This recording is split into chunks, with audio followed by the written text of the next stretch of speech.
I think we're very lucky in this country with access to what we have, having listened to a number of podcasts in that are American-based, as an example, and having travelled recently and seeing what some countries have got access to versus us. I think our access to fresh produce and to meat is by far a completely different quality than I think a lot of the world. So I think we're okay here at the moment, but no, it's the packets. Little life hack. Second point to write down. I can't remember what the first one was, but little life hack is, if you want the best place to shop, if you go into the supermarket, is around the perimeter of the supermarket, because that's where your fresher items are. That's just a really simple thing to kind of think sometimes when you walk into the supermarket.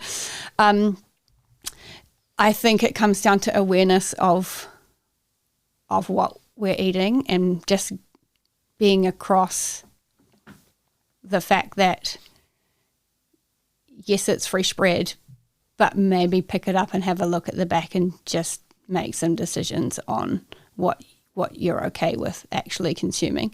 Do not necessarily read the front, read or believe the front of the packet. It's there to market, which getting across ingredients lists is a really good way to know what you're eating, because the less ingredients, the better. If you turn over something and there's a list this long, chances are it's probably not what the front is. So it's not as simple as what the front's saying. And if that enormous list is stacked with numbers, definitely question it.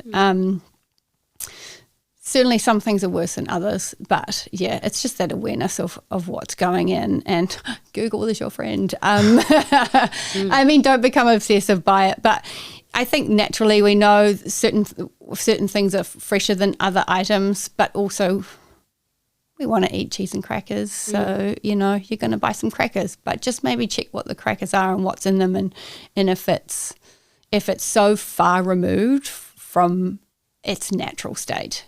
Yeah, that's the main thing. Yeah, I find it fascinating how like social injustice show on these small details. Not small, they're big things, but like some countries will allow a lot of nasty things to pass, and other countries will have better regulations to what could be used or not in the foods, and most of the time is applied to the size of the population, right? Oh, we got to feed these people, so let's make it easier for pesticides to pass and to nasty things to go in our food.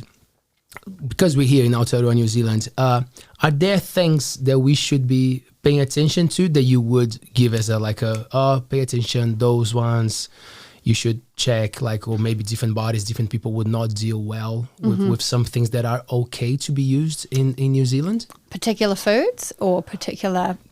I think we'd call preservatives, right? Things that go in processed foods. Yeah, but both, maybe both. I probably can't think of preservative numbers off the top of